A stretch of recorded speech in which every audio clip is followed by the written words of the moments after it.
Hey, hey, it's you! Yeah, it's me.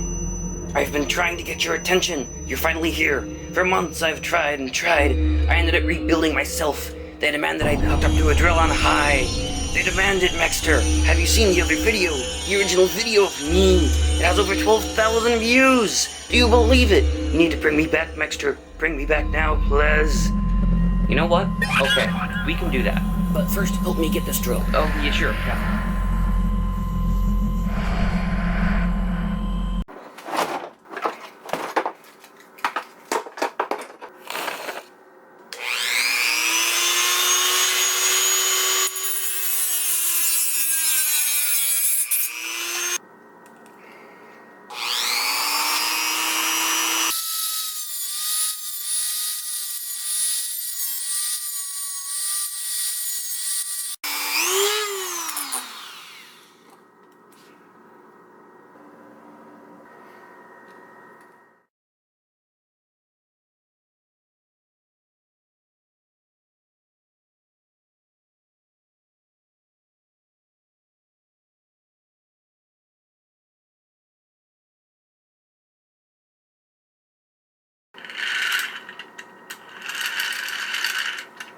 Alright, so before I do anything else with this and hook it up to a drill, I would first like to see how this would work when I roll it along this. So, I don't know if you can see, this is my washer right here, and on top of it we have a yoga mat, so we can set our laundry baskets here, and a bunch of other stuff, and that won't scuff the top of it.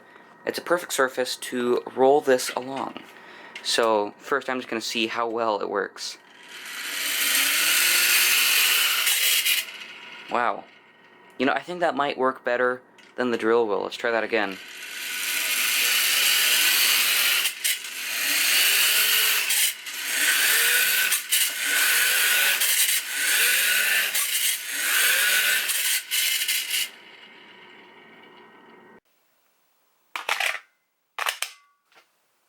Alright, here we have it. It is back by viewer demand.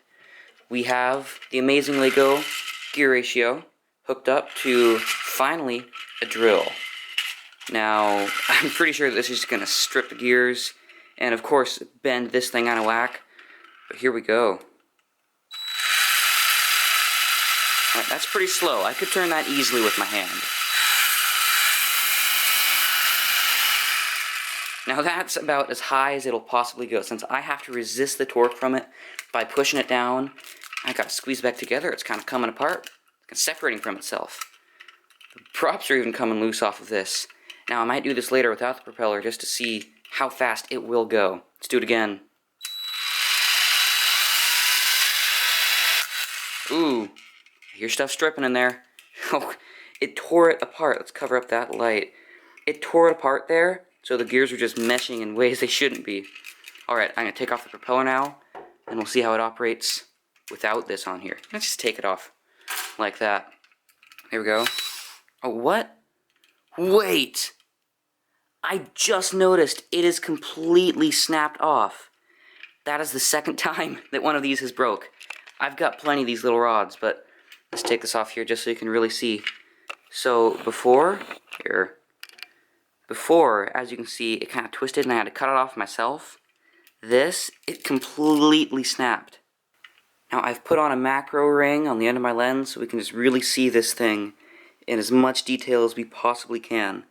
You can tell that that was where the end of the drill met the gearbox. I mean, it's twisted beyond belief.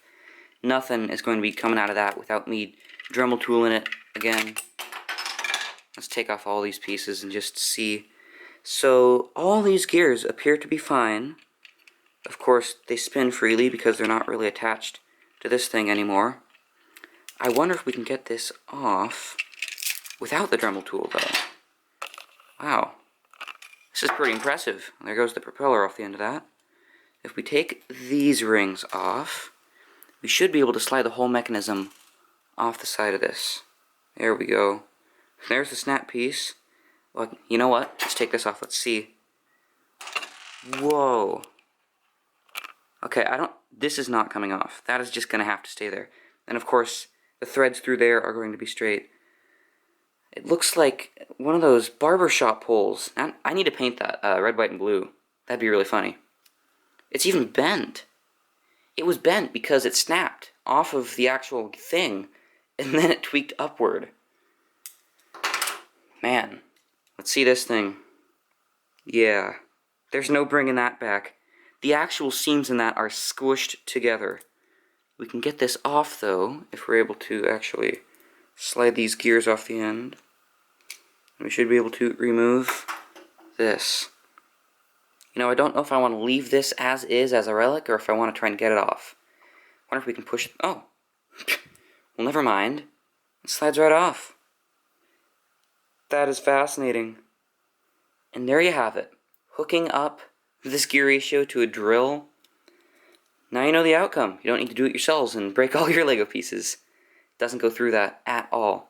Here you can see the cut incision I made from the first repair right here. If anything, it was a lot of fun. Now I know what it's really capable of. You know what? I might set this up again, but put the drill on the opposite end, and we can see how fast we can get this gear to spin. That might be pretty interesting, because a lot of machines actually do that to relieve, stress from all the torque of the motor. Let's see how that works. Alright, so as you can see, I have mounted the drill on the opposite end. I have repaired all the gears in there, and I've added another small propeller on the end of this one. So this is more of a demonstration of how a gearbox like this could work a lot better in the real world. Now, of course, this will get the opposite end, or the original version, will get this end up to crazy high speeds, but it is super inefficient and power consuming. As you can see, you need some very strong materials to do it as well.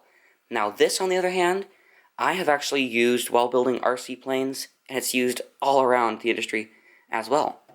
So, as you can see when I spin this, the propeller goes very, very slowly. I'll go way up to high on this drill. Now, I just want you to see how fast this spins, and then I'll pan over to this. You can see just how slowly it's moving.